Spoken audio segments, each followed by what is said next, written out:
The weird thing about novel, innovative movements is that you never really get to raise the victory flag. It's too gradual, and the moment of victory is often really the unheralded catalyst that preceded the hoofbeats of the mainstream herd rushing in your direction.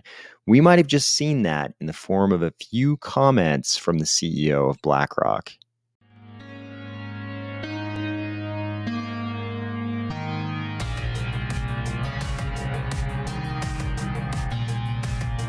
Today, we are going to discuss some very interesting recent comments from Larry Fink of BlackRock, Cardano projects sponsoring possibly very anti-Cardano YouTubers, a terrible bill amendment from the anti-crypto Luddites, and the president of Signal setting people straight on encryption. If you feel like these stampeding bison would be even more majestic after a nice rare grilling and some sea salt, or if you're finding value in these videos each weekday, please consider delegating to the Army of Spies stake pool, ticker AOS. Today we have some serious business to discuss. Number one, you probably noticed I killed Let's Go. Why did I kill Let's Go? Technically, Ready, Let's Go. Why did I kill it? Because Tom Brady ruined it. He ruined it the first time, and now he's double ruined it with the lamest commercials ever made. These Hertz commercials, in my opinion, these may be the lamest commercials ever made. At least I hate them more than almost any commercial I see on YouTube.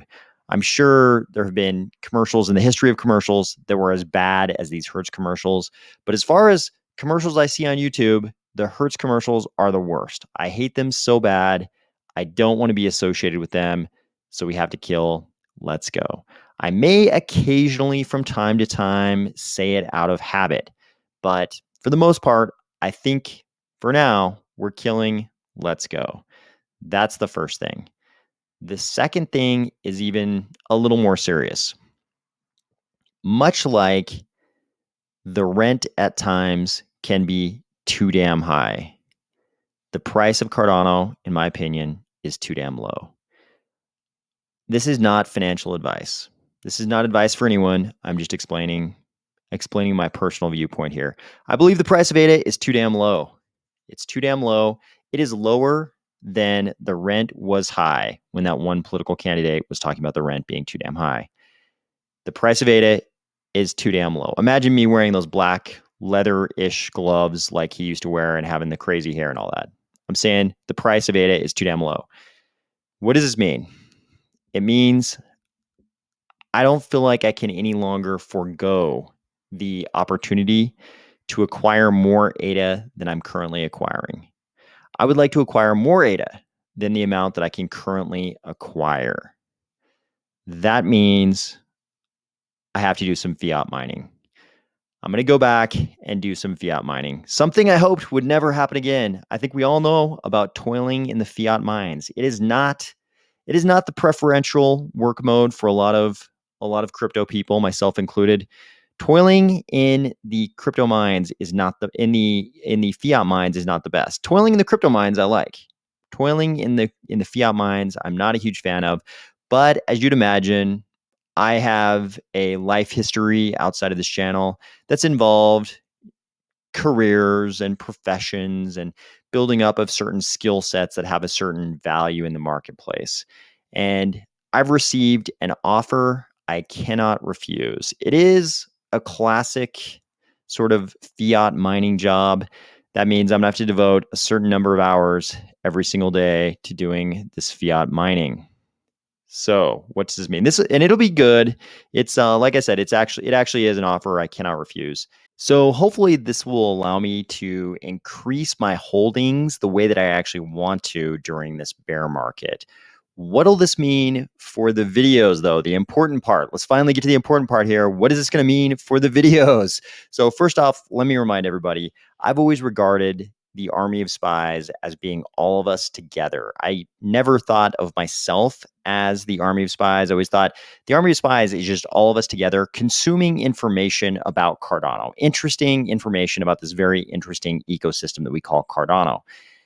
I don't want that to end. So the videos will not end, but the scheduling and the format will definitely change.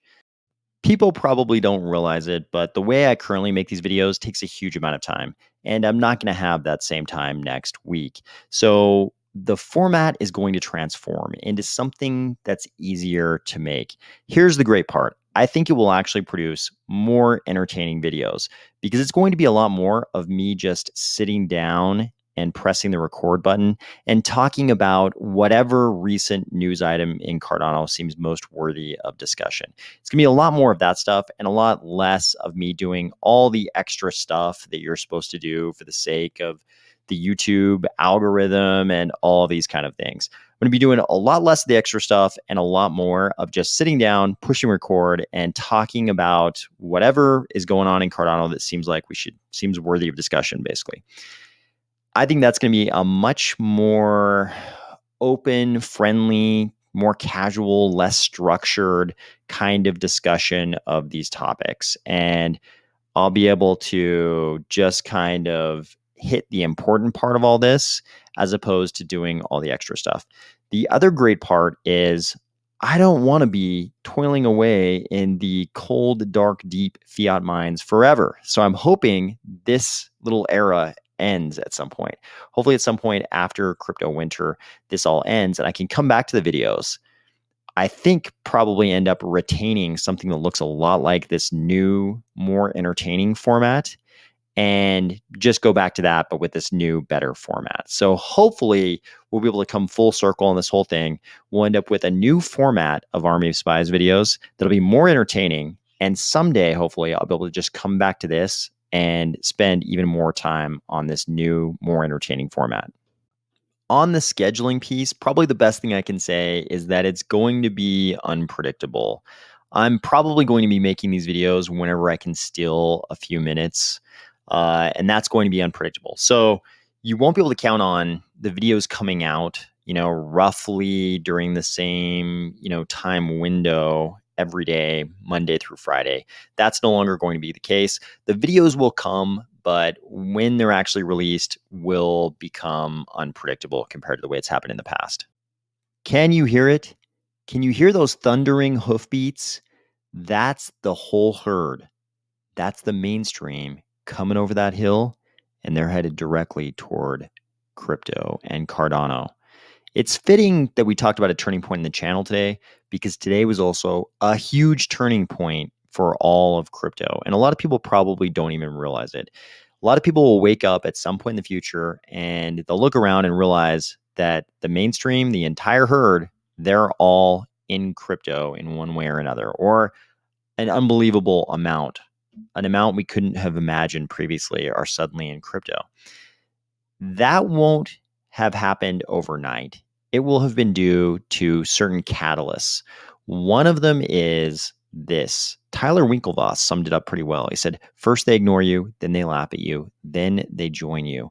What he's talking about is Larry Fink, CEO of BlackRock, saying this. And also, I do believe the role of crypto is it's digitizing gold in many ways. There you have it. The CEO of BlackRock says the role of crypto is the digitization of gold. He goes on to say a lot of things that make him sound like a classical crypto guy. He says, hey, he talks about people being worried that their currencies are going to be devalued. He talks about Bitcoin being an international asset and people being able to buy it without it being attached sort of to the future of any individual nation state. He even waxes philosophical for a second, talking about how the main goal of BlackRock, the original goal of BlackRock, was to help people fulfill a sense of hope about their financial future. He really did sound like a crypto guy, like a classical Bitcoiner, the kinds of things you would read about Bitcoin back in like 2013. This is a huge turning point for crypto. Wall Street is off to the races, and that means the mainstream won't be much behind them. Next up, this just feels like self-flagellation via sponsorship. So we all know there's certain crypto YouTubers who seem to hate Cardano. They seem to be against Cardano every way they can. Sometimes they get too much heat from our community. Our community starts breathing down their neck about it, and they start kind of hedging their language. But the only conclusion I can come to is that a lot of these crypto YouTubers actually hate Cardano. We've talked many times on this channel why that might be, and it has a lot to do with Cardano's position versus Ethereum, in my opinion. But here's my question. If you're a project that considers itself a Cardano project, or maybe in the past you've called yourself a Cardano project, can you continue calling yourself a Cardano project if you're openly sponsoring one of these YouTubers who seems to hate Cardano? Next up, we've got more terrible lawmaking from our old friend, Representative Sherman. This time it's an amendment to the 2024 National Defense Authorization Act, where he's inserted some language apparently to provide the Treasury Secretary with authority to prohibit digital asset trading platforms and transaction facilitators from transacting with cryptocurrency addresses that are known to be or could reasonably be known to be in Russia.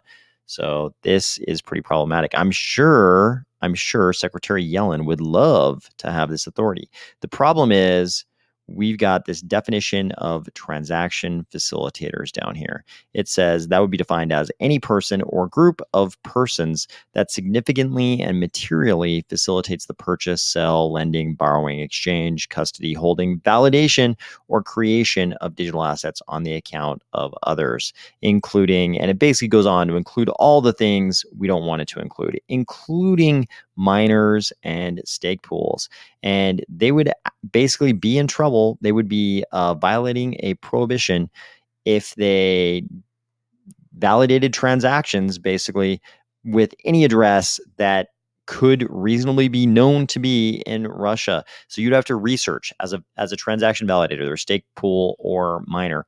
You would have to research every single address that runs a transaction through your stake pool and figure out if there's any possibility that it's involved with any person in Russia. This would cripple the validation of transactions. You would basically have to start KYCing all of the customers whose transactions you're going to validate, which means it would basically cripple blockchains as a permissionless thing. Of course, this is all stuff that Congressman Sherman wants. He wants to cripple blockchains as a permissionless thing. Just look at this guy. He's 68 years old, and he looks like a woman hasn't smiled at him in 67 years. The war against free speech is alive and well, and this latest battle might have severe ramifications for crypto because it's about encryption, end-to-end encryption. So this is a bill that I believe has already gone through the House of Commons and now is in the House of Lords in the UK, called the Online Safety Bill, which sounds innocuous enough.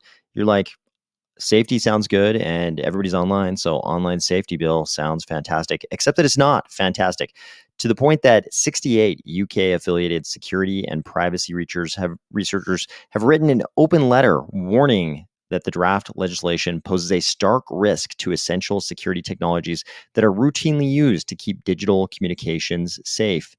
Even Apple has made a public appeal, warning that the bill poses a serious threat to end-to-end encryption, which it describes as a critical capability protection. So think of that. Even Apple thinks that this is a severe danger to end-to-end encryption. So this bill would require, this online safety bill would require that any platform that uses end-to-end encryption, like Signal or any of those messaging apps that have end-to-end encryption, would have to engage in routine monitoring of private communications. So the open letter warns that such monitoring is categorically incompatible with maintaining today's and internationally adopted online communication protocols that offer privacy guarantees similar to face-to-face conversations.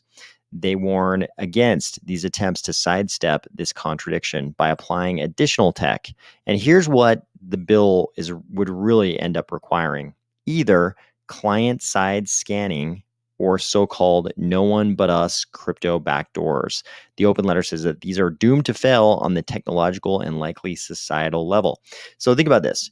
You go to use Signal, knowing that it has end-to-end encryption. Signal would be required by this bill to do one of a couple of different things. One of them would be that your Signal app on the client side would scan all of your messages to see if there's anything in there that the UK regulator might be interested in. Kind of ruins the whole point of an end-to-end encryption system like Signal.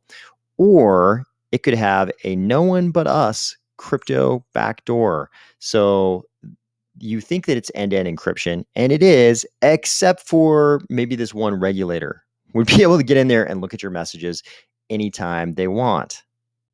On the topic of backdoors in encryption, people always make this weird argument that goes something like this. Why would you care if the government looks at your text messages if you're not doing anything illegal?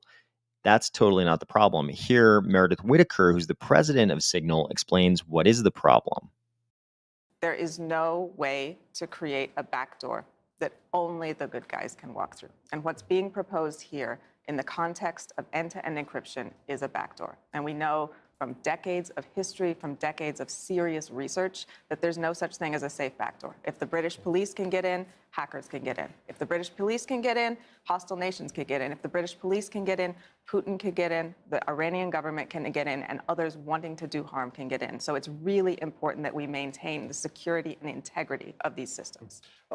We're at this weird point in history where a lot of supposedly liberal Western governments really don't want to allow freedom of speech, and they especially don't want to allow for encryption that guarantees privacy that can guarantee freedom of speech. I hope you're having a great week, and I'll talk to you tomorrow.